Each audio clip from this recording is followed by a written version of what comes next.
Okay, welcome back everyone. I'm going to continue on with this next topic. This is identifying cravings, cultivating non-craving, and analysis of the mind. As I mentioned, this is where you're going to learn how to almost go in and surgically remove some of these cravings, desires, attachments, the longing, the yearning that the mind has. That's what's going to free the mind of its discontentedness. So while the Eightfold Path, which includes breathing mindfulness meditation and you're practicing generosity and all these other things that are going to gradually be wearing away your craving, desire, attachments, there's things that you can actually go in to do and actually almost surgically remove them from the mind. So first, just to get us started on this topic, let's just make sure that you guys remember what craving, desire, attachment is. We talked about this yesterday, where the mind is longing, yearning, it's pulling towards the direction of the objects of your affection, wanting things to be a certain way, expecting things to be a certain way. It's craving permanence. That's what craving, desire, attachment is. This is the cause of discontentedness. The problem is discontentedness, and the cause of it is craving, desire, attachment. So eliminating craving, desire, attachment is what's going to produce the peace and the joy in the mind. Even the qualities of like concentration, when we talk about concentration associated with the enlightened mind, what's producing this is the elimination of craving, desire, attachment. So through eliminating craving, desire, attachment, that's where the mind's being purified more and more and more. The number one goal in the path to enlightenment is to eliminate discontentedness, and it's eliminating craving, desire, attachment that's going to eliminate the discontentedness. But how could you ever eliminate your cravings, desires, attachments if you didn't know how to identify them? You need to be able to learn how to identify them. This is the second most important skill next to meditation. You're going to need to learn meditation and have the ability to meditate, and that's preparing your mind, exercising your mind, building qualities that you need in order to train your mind. But this other ability to actually identify your cravings, desires, attachments, you're going to need that as well. If you don't have the ability to identify what it is that's going on in your own mind with craving, desire, attachment, you wouldn't be able to actually eliminate them. So while breathing mindfulness meditation is training the mind to let go, and anytime you're practicing breathing mindfulness meditation, you're training your mind to let go. And then throughout your day, you're practicing right mindfulness or awareness of mind. And anytime you're noticing discontentedness arising, you're cutting that off and letting it go. That's what the Buddha teaches you in the Eightfold Path. You need to continue with that and always be practicing that, applying right effort to cut off and let go. That mental discipline section of right effort, right mindfulness, and right concentration is culminating into the benefits of the elimination of craving, desire, attachment. You still need to be doing that. But there's this other ability that you can learn and you can practice, where you can use the discontentedness that you're experiencing like a red light on the dashboard of your car. That's the way you can consider it.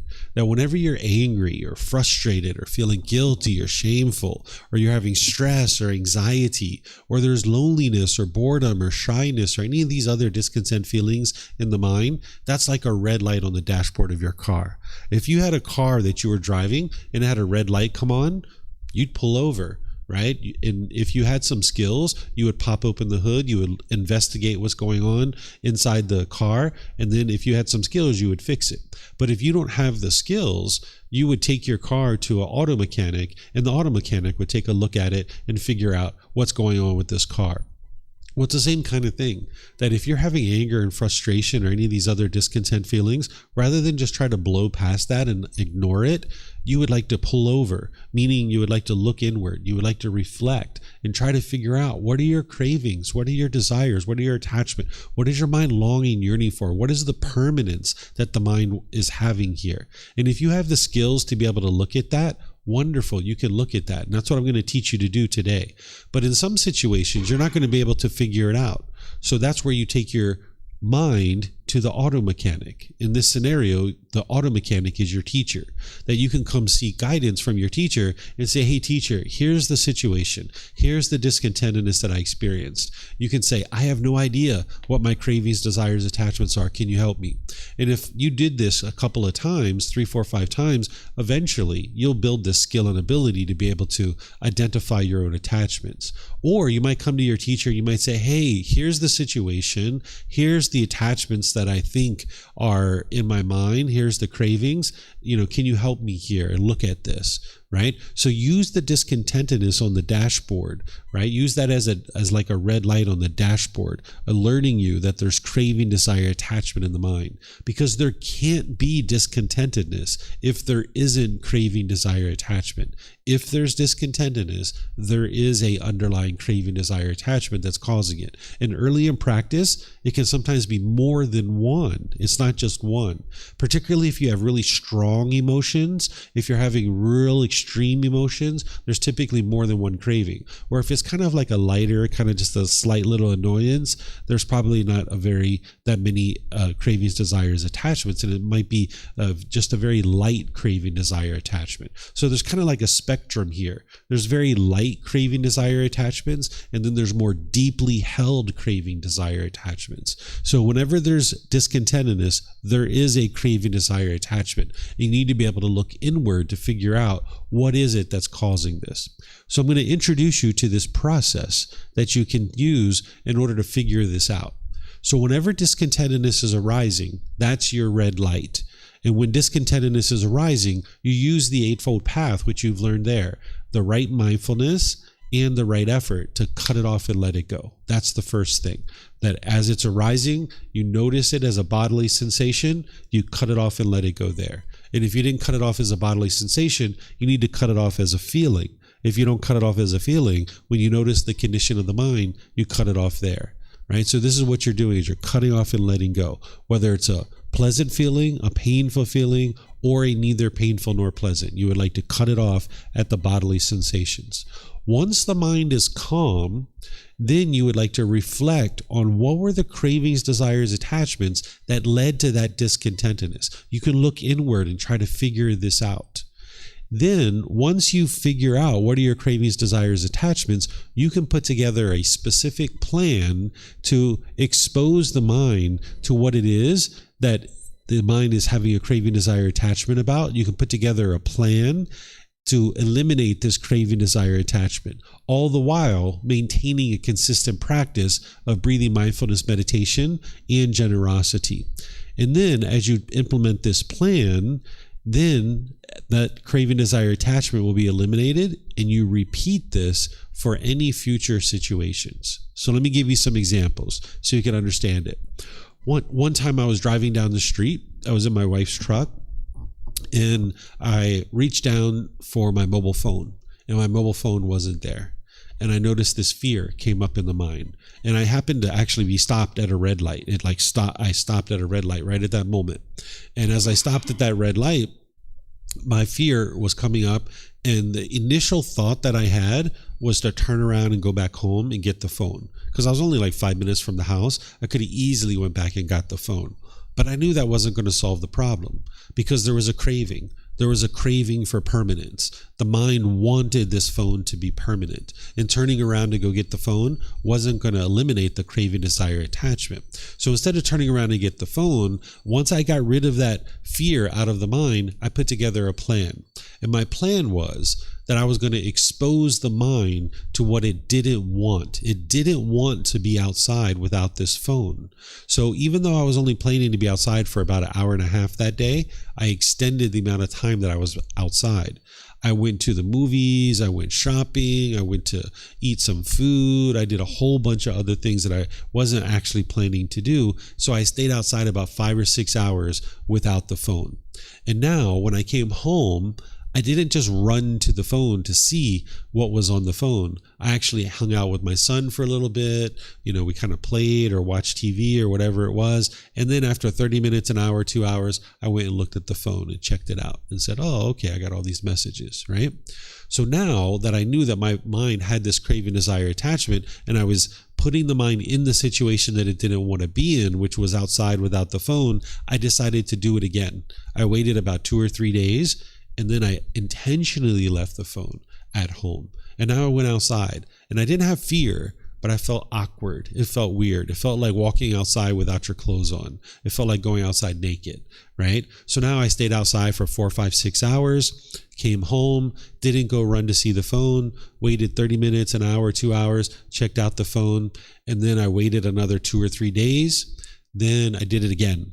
And when I went out that third time, my mind was peaceful. I was like, wow, I've eliminated this attachment. Like, I don't even feel awkward. It feels completely fine being outside without this phone, right? And I stayed outside for a long time, came home, didn't look at the phone, went and got the phone. I was like, wow, I'm pretty confident that this attachment has been eliminated. Well, about 2 months later, I was driving down the road again, and I went and reached for the phone, and it wasn't there. I'd accidentally left it at home, and the phone wasn't there. And I was like, oh, well, and I just kept going. There was no fear. There was no nothing. I just kept going in my day. There was no awkwardness. There was no nothing. There was no urge to go get it. It's just like, oh, well, it's at home. No big deal. Right? And I had pretty well confidence that I had eliminated this craving, this desire, this attachment. Well, then about a year later, I accidentally dropped the phone and the screen shattered. And I looked at it and I started laughing. I was like, of course it's broken, right? Because it's impermanent. Of course it's broken. And fortunately, my wife had another phone that I could use. But in this situation, I wasn't angry. I wasn't frustrated. I wasn't agitated or annoyed. And I could tell that I had eliminated the craving for this phone. So more likely than not, you might be attached to your phone. If you have your phone with you and you're checking it regularly, you're going to need to do things like this, where you put your mind in the situation that it doesn't want to be in, where you go outside without your phone. And you're going to need to do that multiple times in order to train your mind to let it go. And there's other things like this that you're going to maybe need to do in order to train your mind to let it go. So this is the process that you take, that when the discontentedness is coming up, when that fear came up, I cut it off and let it go, right? I saw that fear with my mindfulness and I cut it off and let it go and got the mind to calmness. Once the mind was calm, I started looking inward and tried to figure out, what is it that the mind is craving? It's craving the phone to be permanent. Okay, let me put together a plan to surgically remove this craving, desire, attachment. Because I've already got the breathing mindfulness meditation and generosity well underway. Now let me expose this mind to something that it doesn't want, which is go outside without the phone. Because the mind was craving for the phone to be permanent. So I had to train the mind to be comfortable with the phone and to train it to be comfortable without the phone. Because it was only comfortable when it had the phone. When it didn't have the phone, it wasn't comfortable. So I needed to go outside and train it to be comfortable without this phone. Then I repeated this over and over and over again with each individual craving that I observed as they were coming up, using the discontentedness as a red light, alerting me, hey, there's a craving, desire, attachment in the mind. Okay, so this is the process. Any questions on this process? Anything you guys would like to ask? Yeah, you have a question? Remember, those of you guys online, you can ask questions as well. So feel free to put that into Facebook, YouTube, or Zoom. What about when the attachment is related to food? Okay, so this is great. So this is actually the next part where I have this little group activity where you guys can give examples and I will help you. Okay, so what is the food? Is it that you're craving to eat, or is it craving for a specific food, or what is it? Maybe something else? Yeah. Both. Both. I mean, sometimes it's something that I want to eat. Okay. Sometimes it's just eating. I do these intermediate fasting windows. Okay. And I try to keep myself, but it's like not always works. Okay, so whenever you're training your mind to eliminate attachment, what you can do is you can distance your mind from the object that it's attached to, and then you train your mind to let it go. That's what I did with the phone. I distanced my mind from the phone, and then I trained it to let go, right? So let's just say that I go to this particular restaurant and I eat chocolate cake every Monday. And whenever I go to this restaurant and I eat the chocolate cake, I get such pleasant feelings. Every Monday, I can't wait to get to that restaurant to eat this chocolate cake, right? Well, now let's just say one particular Monday I show up and there's no chocolate cake, and I see I'm frustrated and I'm agitated. My mind's attached to the chocolate cake. You cut that off and let it go, because the frustration, you got to get rid of that. Cut that off and let it go. And now when you start looking inward, you're like, man, I'm attached to this chocolate cake. Look at this, man, this is kind of silly. All right, I need to train my mind to get rid of this. So now what you do is each time you go, you don't order the chocolate cake. Or you might even choose to not even go to that restaurant for a period of time. You distance your mind from it for several weeks or even a month or 2 or 3. You don't even go to that restaurant. But then at some point, your mind will have let go, and your mind no longer is craving this chocolate cake. And now, because there's no harm in eating chocolate cake, you might go to this restaurant and you might choose to eat that piece of chocolate cake. One time you eat it, 2 or 3 or 4 or 5 times you go to that same restaurant, you don't actually eat the chocolate cake. So you can integrate it back into your life. You don't have to completely avoid the chocolate cake, because there's no harm in eating a piece of chocolate cake. So you're going to need to distance yourself from it for a period of time, train your mind to let it go. But then at some point, if it's something like any kind of food, you could integrate it back in, as long as it's not a harmful thing like substances or something like this. So that's the way that you eliminate that. If you're noticing that you're getting grumpy and irritable when you don't eat, because this is something that I had at a period of time in my life, whereas if I didn't eat, I would get grumpy and irritable with people around me. That was the mind craving this body to be permanently comfortable. So now what you would like to do is, if you're noticing that you get grumpy and irritable when you don't eat, of course, cut that off and let it go. But now what you would like to do is start introducing your mind to be able to do this and understand that this body can't be permanently comfortable. So now, as you're getting closer to the time that it would be normal for you to eat, you would like to extend that time little by little, maybe 30 minutes, an hour, 2 hours, gradually, slowly but surely, extending the amount of time before you actually eat, and training your mind to be bright and uplifted and cheerful and glad, whether you have food or you don't. And you can notice that you can actually go very long, extended periods of time without eating. It sounds like you fast, so you know that. So if an individual was grumpy or irritable because they're not eating, then they would like to put their mind in that situation where they go extended periods of time without eating. But then, of course, the body needs food, so then you need to ultimately eat. But you're going to need to train the mind that this body can't be permanently comfortable, and sometimes there's going to be hunger pain, and that's okay, because this body can actually go at least 3 weeks without eating. It's not advisable. It's not something we do regularly, but it is possible. We're not going to actually die. So we can actually go multiple hours without eating and train our mind that that's okay, and not be grumpy and irritable because of it. Yep. Sometimes people think it's biological, the reason why we get grumpy when we don't eat, but it's actually not biological. It's that the mind's craving permanent comfort, and we can train our mind to let that go. You have a question?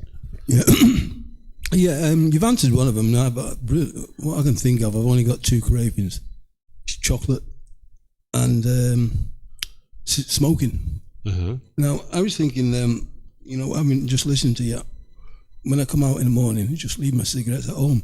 Can I apply it that way?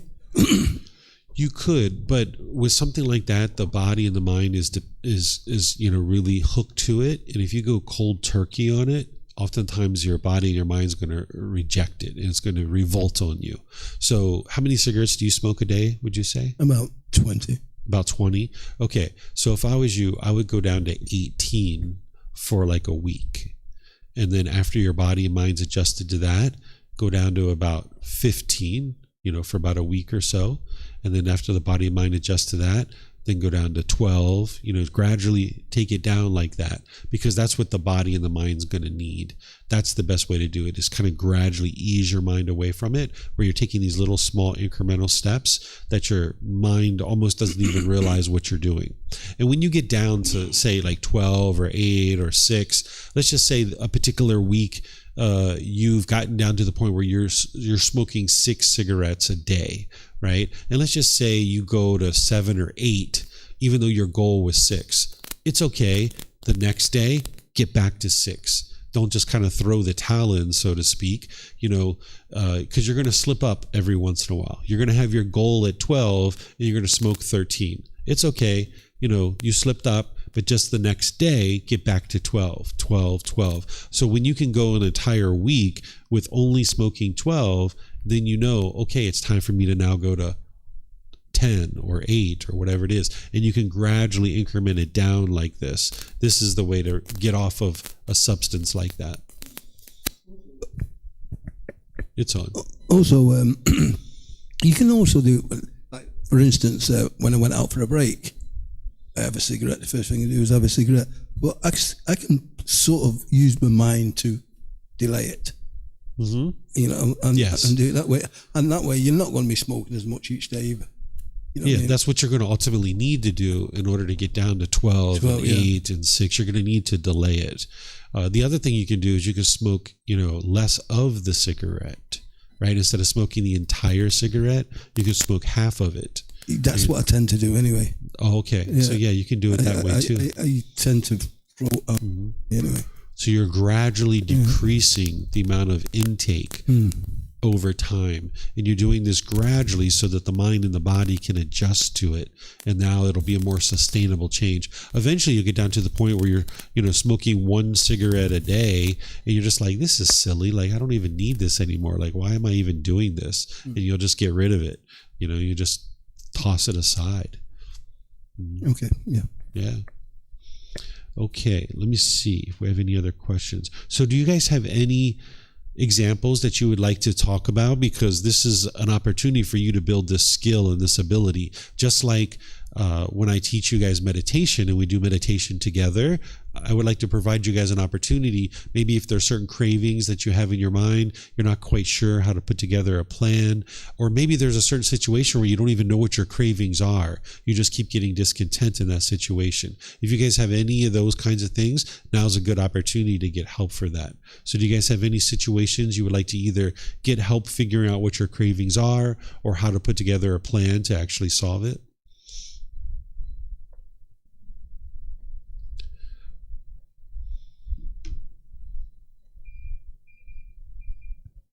In my case, I know that this thing with the food is totally related with how I feel.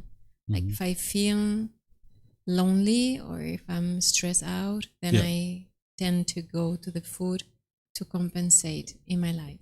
Yeah. So it's something that I can be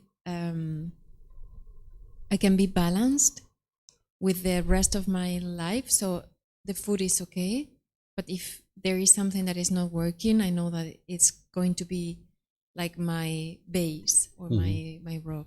So this is one of the cravings I'm having, and it's not easy to get rid of it. I tried during years. And the other one is finding a partner.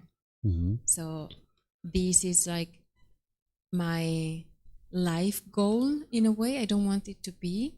I don't feel great with it, but it's something that it's permanently in my head and in the actions that I am taking. And I don't want it, but I don't know how to get rid of it. Okay, so I'll talk about a couple things there. So what your mind's doing, that when you're experiencing painful feelings, you're turning to food as a source to get pleasant feelings. That's a very common thing that pretty much every unenlightened mind does. That when you're experiencing painful feelings, the mind's lack of wisdom is trying to get back to something that it feels somewhat comfortable with. And the only thing that it knows how to do is crave something. And then when it craves something, it gets those conditioned pleasant feelings. And now it feels somewhat comfortable, but it just keeps the cycle going. This is why, like after a hard day at work, somebody will come home and have a drink of alcohol, or they'll come home and have sex, or go shopping or gambling, right? Because they've had a really hard day. There's all these painful feelings in the mind. And now because of their lack of wisdom, they're going to turn to some craving, desire, attachment. So you need to be able to see this cycle, that the mind is uncomfortable. It's feeling these painful feelings. And now, and the reason why it's experiencing those painful feelings is because it has craving, desire, attachment. There's some craving that it wants and it's not getting it. So it has those painful feelings. So now what the mind does is it turns to a craving in order to get to pleasant feelings. And now when it gets those pleasant feelings, those are temporary, and then those fade away and it's back in the painful feelings. You see this cycle. You need to be able to see this cycle. So the last thing you're interested in doing is trying to get out of your painful feelings by craving something else, because that's just going to keep the cycle going, right? So you would like to be able to cut that off. No matter how lonely you are, no matter how bored you are, like walk in the opposite direction of the food. Don't allow your mind to resort to that craving, because that's just going to keep that cycle going. Just go for a walk, go to the mall, just go look around, go do anything else but turn towards that craving. You got to just completely walk away from it and go in the opposite direction. And that's going to help you more and more to be able to let it go. So that's that one. The life partner thing. So there's two ways to eliminate a craving. There's what we just talked about, which is distancing yourself from the object and cutting it off and letting it go. That's one way. The other way is to actually fulfill it. There's some cravings that in order for you to extinguish them, you have to fulfill that craving. So for example, if I always wanted to go to the Philippines and I've been just dreaming and imagining going to the Philippines, I can cut it off and let it go and train my mind like, I don't need to go to the Philippines. I've been to many Asian countries. Maybe I don't need to go to the Philippines. I'm completely fine. I don't need to go. I can cut that off, right? That's one way to eliminate an attachment. It doesn't mean you can't go to the Philippines. It just means that eliminating the longing, yearning to go. The other way is to just go. Like if you have a longing, yearning to go to the Philippines, just go. Get on an airplane, fly to the Philippines, walk around, look around, spend a couple of days, a couple of weeks there, whatever it is. And now you will have extinguished your craving, desire, attachment to go to the Philippines because you've been there and done that. So a craving for a life partner, one of the ways to extinguish that is to fulfill it. And typically that's the way to eliminate that craving, desire, attachment. But of course, you need to make wise decisions about who your life partner would be. And that's what one of the classes that I'm going to teach as part of this course. I'm going to teach you how to select a life partner that's going to be wholesome so that you can have a good experience there. So that's the best way to eliminate that craving, desire, attachment. For some people, they can cut it off and let it go, but oftentimes the best way to do it is to fulfill it. It's the same thing like if somebody always wanted to have kids, one of the best ways is just to fulfill it, is have a kid, and you'll be able to see and be able to train your mind to let go. So there's going to be some cravings like that. So this particular process that I was teaching here, this particular process that I was talking about here, this works in about 80%, 90% of the situations, but there's going to be some situations that this isn't necessarily applicable to, and this is one of them. Of course, whenever that craving for a boyfriend comes up, cut it off and let it go. That's what you would like to be able to do. Use your mindfulness, use right effort to cut it off and let it go. But eventually, you might need to actually fulfill it in order to be able to actually extinguish it 100%. Mm-hmm. Any others you guys would like to talk about? Mm-hmm. Yeah. Can you use the mic? 1 2 1 2. Yeah, she's as for extinguishing it, she's a young lady. Mm-hmm. She doesn't want to extinguish it because she's got her whole life ahead of her. She's got to have family, and she probably wants these things. Extinguishing a craving doesn't mean you don't have a partner. That's not what that means. Yeah. Extinguishing a craving means you either cut it off and let it go, or you fulfill it.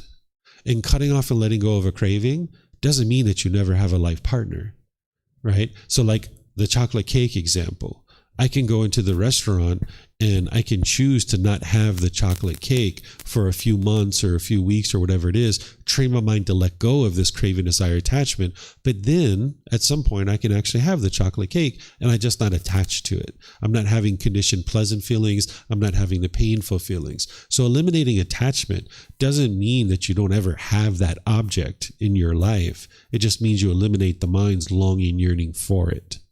Does it make sense? Yes. And one of the ways to extinguish it is to cut it off and let it go, or to just do it, just get a life partner. So my advice to her isn't to not have a life partner. When I say cut it off and let it go, that's not meaning to not have a life partner. It's just that whenever the craving's coming up for a life partner, you cut it off and let it go, cut it off and let it go, cut it off and let it go, cut it off and let it go. And eventually she'll get to the point where, you know what, she's completely fine being alone and not having a partner. But you know what, if somebody comes into her life someday and she's like, wow, this is a really nice person, I think I'd like to have a relationship with this person, then she can feel comfortable doing that and do it in a wholesome way that doesn't allow her mind to long and yearn and crave in these situations. But if you're going to have a life partner, there's going to be craving up front. Because oftentimes when we're attracted to someone, we're attracted to them physically, we're attracted to their finances, we're attracted to their social status or what they can do for us. There's going to be some underlying craving that draws us towards this person. And now there's typically a sexual relationship involved. And whenever there's sexual relationship, there is a craving, desire, attachment. So in any kind of partnership relationship like that, there's typically going to be a craving, desire, attachment there. But then over time, as you guys build up your relationship together, you will extinguish your attachments, but you'll still be together. So like me and my wife, we're still together. We have a relationship, but we don't have craving, desire, attachment between the two of us, but we're together. So not having a craving, desire, attachment in a relationship doesn't mean you don't have the relationship. It just means you don't have wants and expectations and longing, yearning, and wanting people to be a certain way. Yep. Yeah, now get on to the craving. You know, my cravings are only small, but do you think there might be an underlying problem to that craving, like chocolate? You have more cravings than you realize. I probably do. I probably do. You know what I mean? But I can't for the life of thinking. I think the ones that come to my mind is smoking and chocolate. It's kind of like standing on the top of a trash heap. When you're standing on the top, you look down at your feet, you're like, oh, there's not much trash here. It's just like around your feet. But then when you start clearing that off, you drop down and there's more trash underneath your feet. So each time you clear off this trash, you keep dropping down. You're like, oh my goodness, where's the ground here? You know, I'm standing on top of this trash heap. So yes, it sounds like you're attached to chocolate and cigarettes. Those are good ones to start with. And as you eliminate those, you're going to start seeing other ones as well, because your mind's going to become more insightful. You're going to have more wisdom. You're going to have more mindfulness. You're going to be able to start seeing situations where your mind's having craving, desire, attachment. Right now, you might not be able to see them, but as you're developing your mindfulness more, you'll be able to see them more closely. Worth reflecting on that. Yeah. Take your time. More?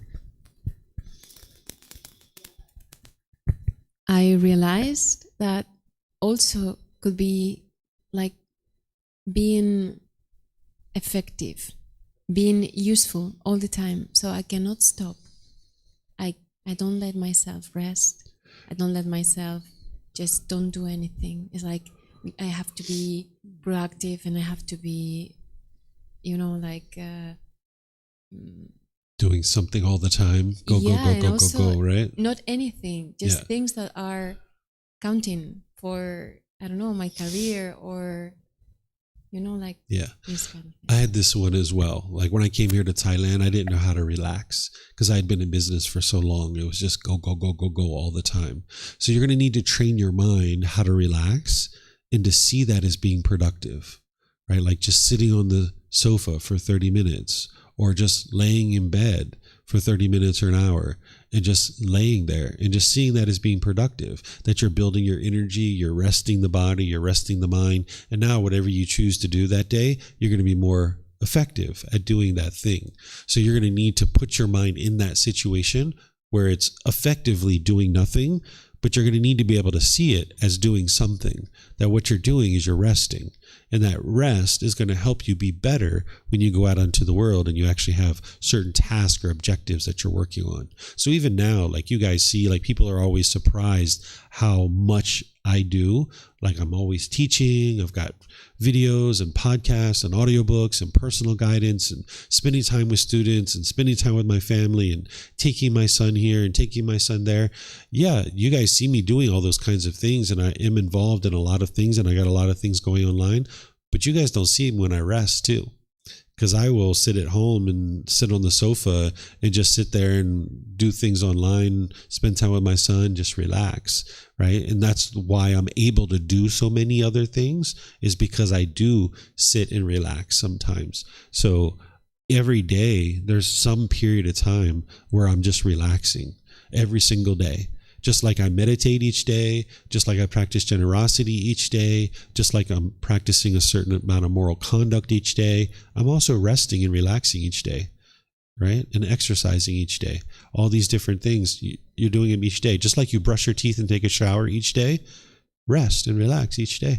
You're going to need to be able to integrate that in, and that's going to actually make you more productive and more successful. People oftentimes think that, well, hold on, if I'm resting, how's that making me more productive? You'll see when you actually do it, that the times when you are working and are applying your effort to do something, you'll be more effective at it. One of the ways I think about it is, if you've ever watched lions in their natural habitat, like lions will lay around like all day long and just rest and sleep and relax and play and sleep in the shade of a tree. But then when it's time to hunt, man, they're like laser focused. It's like, come on, let's hunt.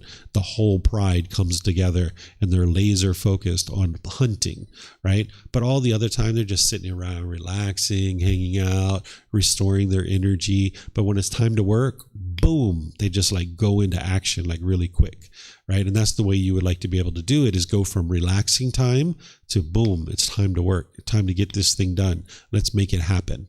Right? And that's the way you would like to do it. Not that we usually compare ourselves to animals, because we're human beings and our consciousness is more evolved than them. But you can understand this analogy of how lions function. You can function in that same way. Lay around and relax if you like. But then when it's time to work, jump up. All right, let's go. Let's go make this thing happen. Yep. Applying our focus and dedication to it. Okay. I don't see any questions online anywhere.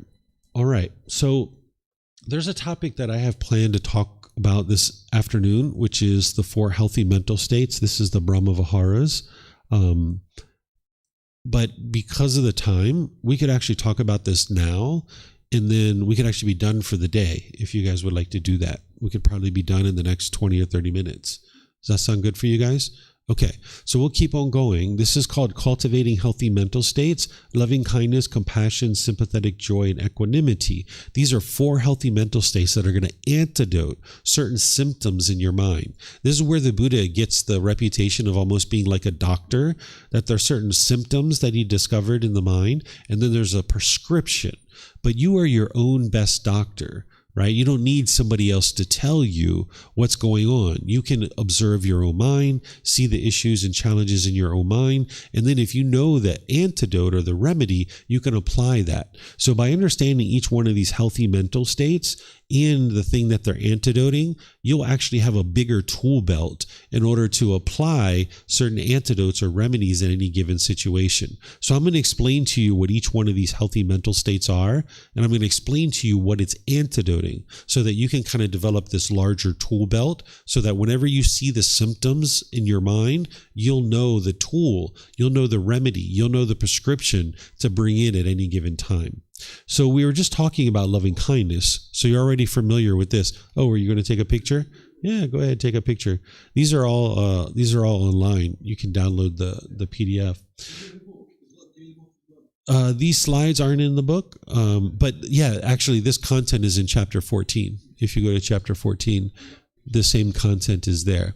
So these are referred to as the Brahma Viharas. You might hear people refer to them that way. The reason why is the word Brahma means God, and then Vihara means like an abode or dwelling.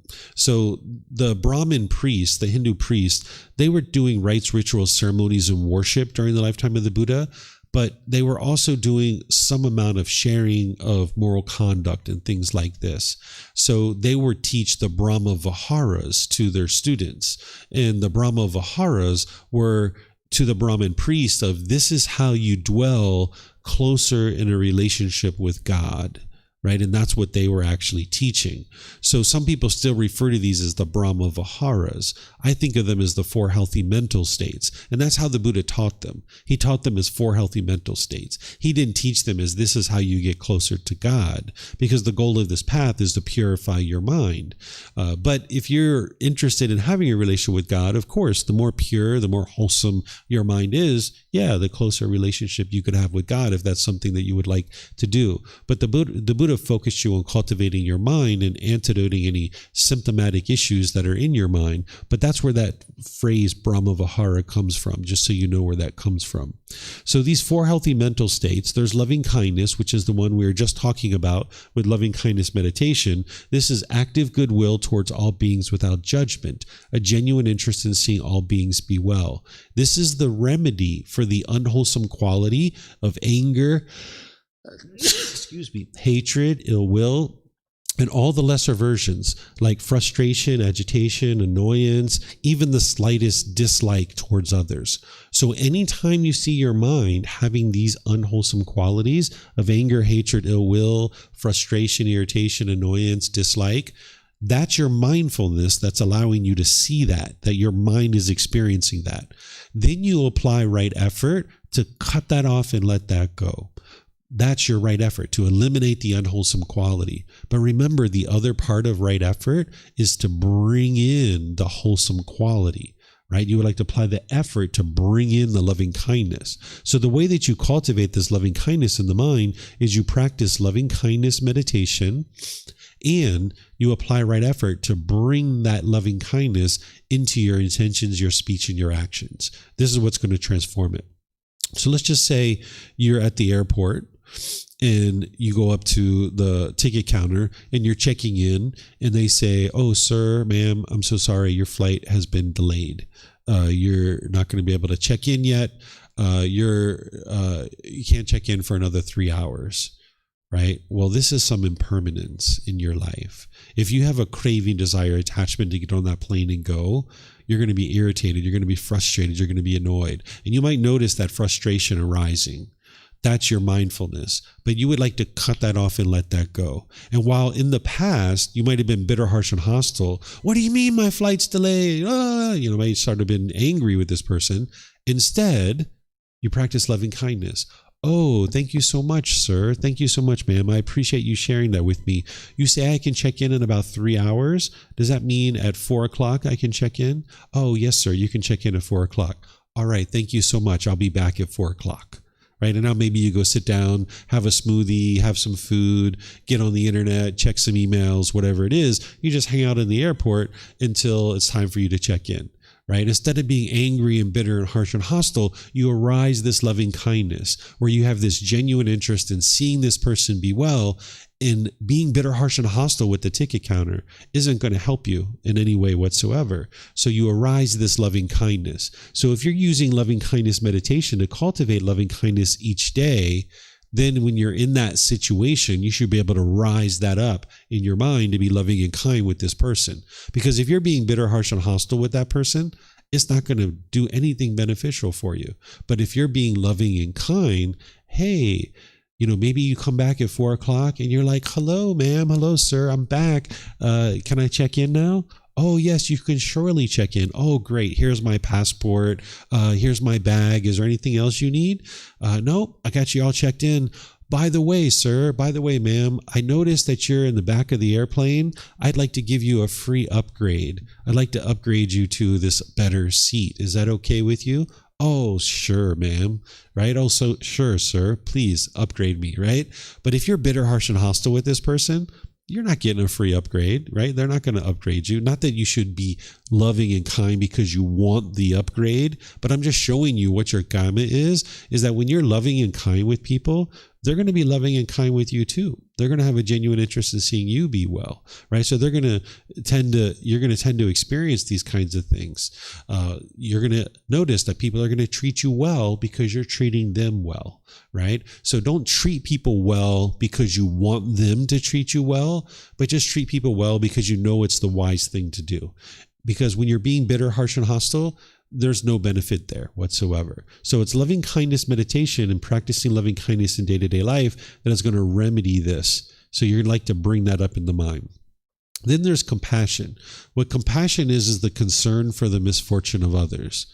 This is the remedy for the unwholesome quality of indifference or worry and anxiety, right?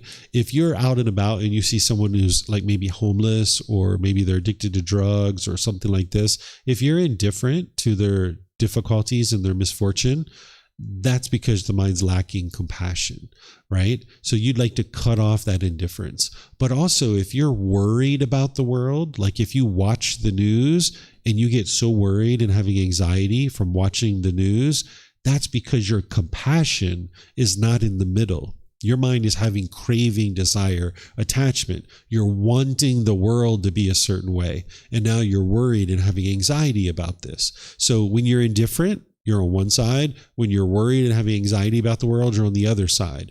The middle here is to have compassion. You have concern for the misfortune of others. So whenever you see the worry and anxiety, or whenever you see the indifference, that's your mindfulness, but then you apply right effort to cut that off and let it go. And then you apply effort to arise this compassion, where you have concern for the misfortune of others. When you have the concern for the misfortune of others, this is a mental state that you're cultivating. It's not to say that there's any certain actions that you're required to take, because a mental state doesn't mean there's going to necessarily be any actions behind it.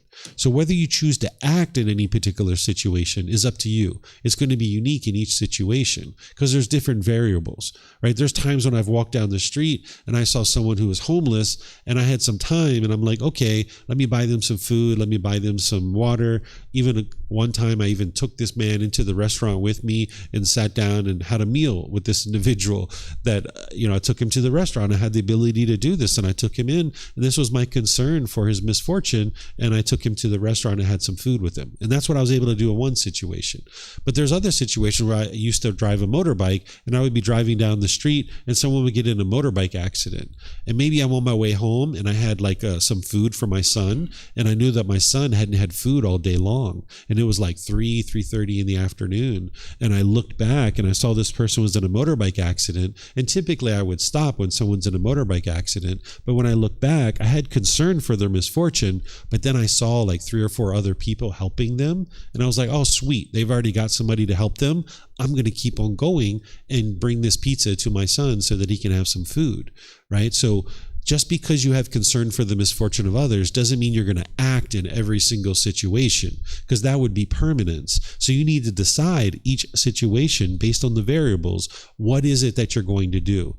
But you would like to maintain the mental state of concern. So when I saw that motorbike accident, I was concerned for their misfortune. And then when I looked and I saw they had help, I was like, sweet, they've got what they need. I'm going to keep on going, right? So this is how you can practice that. In some situations, you might take action. In other situations, you may not. But that's not what this is talking about. What this is talking about is cultivating the mental state where you have concern for the misfortune of others. And then whether you choose to act is going to be unique in each situation based on the variables, okay? So this is loving kindness and compassion. Do you guys have any questions on this? The way this compassion gets cultivated is through arising it through right effort. Cut off and let go of the opposite and arise it through right effort. Okay? So now there's sympathetic joy. Sympathetic joy is the joy for others' success, even if you didn't contribute to it. This is the opposite of envy or jealousy or pride. Whenever you're noticing that the mind has envy, jealousy, or pride, there's some craving, desire, attachment that's in the mind. And you would like to cut that off and let it go, not allowing the mind to do that. So you would like to have joy for other success, no matter what the situation is. So someone's like, hey, I'm going to Thailand, and you're like, oh, sweet, congratulations, enjoy yourself. I was there too. And they've got some great Thai massages, great mango and sticky rice. Enjoy yourself, have a really good time, right? But now somebody gets a promotion at work and you didn't get the promotion and they got it instead of you, and you're noticing some jealousy come up, cut it off and let it go. Maybe this person's coming around, they're kind of gloating. Maybe they have conceit and arrogance. They think they're so great because they got the job, right? You don't have to be jealous and envious of them just because they're walking around gloating. You can just be like, hey, congratulations. Pleased to see that you got this new job. Congratulations to you, right? So the way that you bring up this sympathetic joy is using your right mindfulness. Whenever you see these unwholesome qualities, you cut that off and let it go using right effort. Cut that off. Your mindfulness is there to help you see that the mind is experiencing the unwholesome quality. The right effort is there to help you cut it off and let it go. And then when you cut off and let go of the unwholesome quality, you're also applying right effort to bring in the wholesome quality. So this is like a tool belt. If you know that, oh, there's some jealousy. Nope, I'm not going to do that.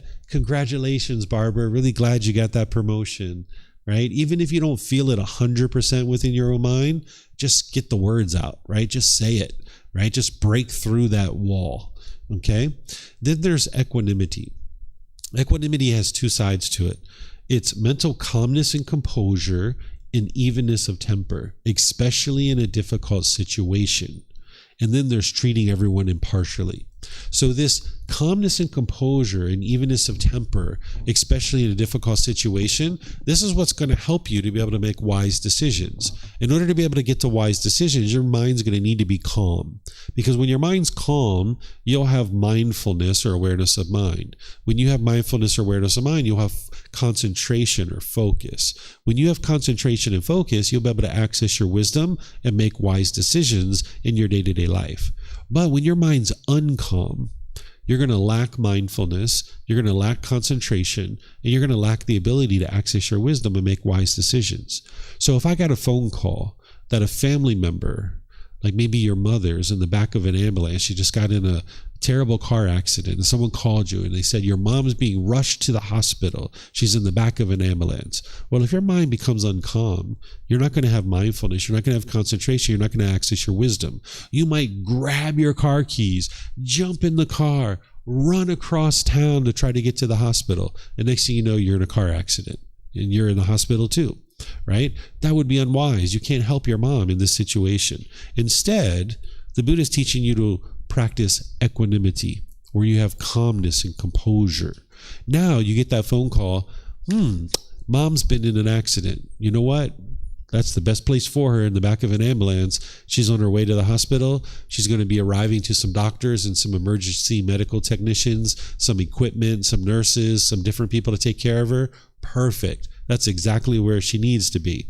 You know what? I'm going to calmly make my way to the hospital, and when I get there, I'm going to talk to the doctors and nurses and figure out how to help her. And now you calmly make your way to the hospital, right? So when you have calmness and composure in your mind, you'll be able to access this wisdom and make these kinds of wise decisions. Whereas if you allow your mind to become shaken up and uncalm, you're not going to be able to access your wisdom. So the Buddha is teaching you that whenever your mind is restless, worried, having anxiety, or there's overactivity in your mind, that you would like to bring in the equanimity, the calmness, and the composure of the mind. Okay? So you use your mindfulness, your right mindfulness, that whenever you see these unwholesome qualities, you then apply right effort to cut those off and let them go. And then you apply right effort to bring in the wholesome qualities. Okay? Then there's this other side to equanimity. The root word here of equanimity is equal. So you would like to treat everyone impartially, everybody equally, right? So if you're practicing, and say you have multiple children, you would like to treat all your children equally. Or say you're an employer, you would like to treat all your employees equally. Say you're practicing generosity. Say you're going to bring in some donuts for your coworkers. You would like to make sure you have enough for everybody, right? Because one of the things that the Buddha is teaching you is to navigate the world of unenlightened beings, right? If you understand that people's mind is causing their own discontentedness, and if somebody gets jealous, their mind is causing it. You understand that, but they don't necessarily understand that. Those painful feelings that they're having, they're going to attribute it to you. They're going to think you're the one who's causing their painful feelings, and they're going to push you aside. They're going to be bitter, harsh, and hostile to you, or they're going to start putting their expectations on you. So if you have 6 coworkers, and you only bring in donuts for 3 of them, the other 3 are going to be jealous. And they're going to look at you as those painful feelings they're having. They're going to think you're the one who's causing it. And now you're going to have difficulties at work with your coworkers. So if you understand that, that's why the Buddha is teaching you to treat everyone equally and impartially, so that now when you go to work, you can take 6 donuts. You know what? I might even take 8 or 12, just in case there's somebody else in the office that I don't know that's there. Maybe there's some customer or some business partner or something like this. I'm going to take a little bit of extra to make sure everybody gets a donut. And that way, hey, I'm treating everybody impartially. Right? And this is the way you would like to navigate the world, so that you're not experiencing people's jealousy coming at you, because people will push you aside. You will lose relationships, or they will be bitter, harsh, and hostile to you, or they will put their expectations on you. So in situations, you would like to treat everybody equally and fairly. If you invite your neighbors to a party, invite everybody, right? You would like to be able to do that.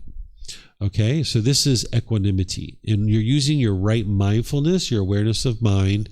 Whenever you see the unwholesome quality, you're cutting that off and letting it go, and then you're applying right effort to bring in the wholesome quality. Any questions on sympathetic joy or equanimity? No? Okay. See anybody online? Looks like we have some questions online here. Okay, so it looks like Anne has a question. Hi, Teacher David. I'm having the craving of I am so addicted to video calls. 1 second. My eyes can't really focus. Hi, Teacher David. I'm having the craving of I am so addicted to video call my boyfriend. This is Anne from yesterday. And once things don't go the way I wanted, I am getting all nervous and feeling exhausted and won't be able to calm down. When it happened, is so hard to cut off the feelings, and there seems no way to stop. I will feel paralyzed by my own thought. What should I do to let the feeling go? Okay, so a relationship with a partner like this, it's a very deeply held attachment. It's not one that you're going to be able to eliminate easily or quickly. So there's a class during this course called Eliminating Attachment to Those Who Are Closest to Us. So it's important that you learn that. I'm going to be teaching that as part of this course, where there's specific things you can do to eliminate your attachment to your boyfriend. You need to get the Eightfold Path well underway, including the breathing mindfulness meditation. So you're going to need to gradually train your mind through that. But then you're going to need to use these other techniques that I'm going to teach in that particular class. So you'll be able to see that as part of the course this week. But just understand, it's not going to be quick. It's not going to be instant. There's no quick fix to any of these kinds of things. So there's nothing that I can say to you in just 3 minutes that's going to have you go off and immediately eliminate this attachment, because it's a deeply held attachment. So you're going to need to first learn the Eightfold Path from yesterday, get that memorized. That's going to take you multiple months to do that, right? Then you're going to need to be practicing that to include the meditation and the generosity and all these kinds of things. Then you can implement the things that I'm going to teach you as part of that class that I'm going to be teaching in this course. And gradually over time, you'll be able to eliminate this attachment. So as long as your mind is holding on, you're going to experience these feelings. So you're going to need to understand that there's a process here. There's gradual training, gradual practice, and gradual progress. But the beauty in this is that by you implementing this solution, it is a permanent solution. There isn't any quick fix. It doesn't matter where you look, whether it's in the teachings of the Buddha or anything else. You will never find a quick fix to what you're experiencing. It's gradual training, gradual practice, and gradual progress. But once you implement what the Buddha taught and you gradually train your mind in this way, it is a permanent fix. That your mind, once you eliminate your attachment, it will never go back to being attached again. You will never go back to experiencing those feelings again. So it's going to take you some upfront work to be able to train your mind to get to this point. But then ultimately, it's a permanent fix that the mind will be fixed. So that's what I suggest you do, is start with the Eightfold Path, learning that, memorizing that. You can even schedule a personal guidance session with me, and kind of like you're teaching it to me, making sure that you understand each individual aspect of that. And then once you've done that and you're regularly practicing that, you'll be able to implement the things that I'm going to teach in this course. Yes, sir. Yeah, really, regarding what you just spoken, I mean, I've always said, every time you break up with that you really like, it is painful, and it never gets better. But according to what you're saying, first time you practice, you will never experience it again. Is that right? Does that apply for everything? I mean, because I broke up a few times, and which was painful. Yeah. But and the pain never gets better. It's always bad. Yeah, that's because your mind has craving, desire, attachment. So once you get rid of them craving desires, no matter what relationship I have had a breakup, I'm not going to feel like that again. Yeah, like right now, if my wife came to me, even though I know she wouldn't do this, but if she came to me and she said, David, I'm no longer interested in being in a relationship with you. I'm going to move out and go live somewhere else. I say, okay, dear, I love you so much. It's been great spending time with you. If you ever need anything, I'm here to help you. See you later. I wouldn't be upset. And it's not because I don't love her. It's because I'm not attached to her. And I know that our relationship is not permanent. We will be together until both of us or one of us die, right?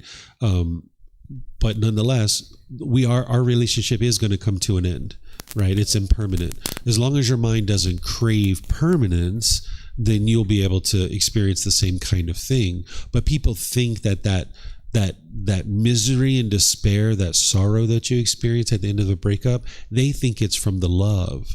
But it's not the love, it's the mind holding on and craving permanence. So you can get to a point with no matter what relationship you're in, if it comes to an end, you're completely fine with that. But your mind doesn't know how to do that right now because it hasn't been fully trained. Yeah, that's good. Back onto your wife, obviously she's into the same, she knows all about impermanence. Yeah, she's practicing. Because if she didn't, I'd feel offended. Yeah, you let me go that quick. Yeah. You know what I mean? So my wife's been practicing these teachings. And, her and I used to be very attached to each other. Yeah. Every relationship you have, in terms of like a boyfriend, girlfriend, husband, wife, you're going to be attached at the beginning for sure. That's the reason why you're together, because there's a craving there. You're having sex, there's going to be a craving. But once you're together, if you're both on the path, you'll get to a point where you can eliminate your attachment and your relationship is so peaceful, so harmonious. So me and my wife, we've been together for about 18 years, but we've been happily together for about 6 or 7 years. Right? It took us some time. It took us about 11 years to figure this out of how to live life without attachment. Because I wasn't on the path when I first met her. Even though I was dabbling, I wasn't really on the path. And she didn't really understand the path very much herself. But it was once I started to understand the path, I was able to help her. And now together, we both figured out how to live this life without attachment. And now we have a great, wonderful life together. But that's something that we had to work towards. It took us time to be able to get to that. So that's why I share with Anne that it's going to take time. It's not a quick fix, but it is a permanent fix. Me and my wife will never, ever, ever argue ever again, because we did all of that for 11 years. And now we haven't been doing that for 6 or 7 years. And our minds will never go back to arguing ever again, because it's just not possible for us to do that. Yeah. Okay. Yep. It's a wonderful life. Okay, let's see. Anne has something here. Okay, thank you very much, teacher. You're welcome, Anne. Pleased to help you. Okay, let's see. We don't have any other questions coming in. So I'm going to end class here. This is going to be it for today.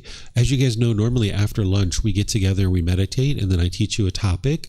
So since we're not going to be meditating together as a group, I encourage you to meditate on your own, right? This afternoon, this evening, keep with that. Don't allow your mind to be complacent. Even though we're not going to be together this afternoon, I encourage you to still meditate. Okay, so tomorrow we're going to start off with meditation. We're going to do loving kindness meditation, but then I'm going to teach you true love, love without attachment. This is the real focal point. This is what you need in order to be able to get to the point where you have harmonious relationships. So you're going to need this understanding in order to be able to get to that. Then I'm going to teach you how to practice in a world of the unknowing relationships with non-practitioners, because you're going to have coworkers and neighbors and parents and siblings who aren't practicing these teachings. And you're going to need to learn how to navigate that. So I'm going to teach you how to do that. Then after our lunch break, that's where I'm going to teach you practicing non-attachment, how to eliminate attachment to those who are closest to us. So that's like your parents, your life partner, your boyfriend, and this is where you're going to learn how to eliminate that attachment. Your children, people like this that you're really attached to. I'm going to teach you how to eliminate those attachments. And that's where you're going to start noticing more and more and more peace in your relationships. So whatever you guys decide to do, even though I recommend that you practice meditation this afternoon, whatever you decide to do, have a really wonderful and lovely rest of your day. And we'll see you guys tomorrow, okay? Sawadee Krap. Sawadee Krap.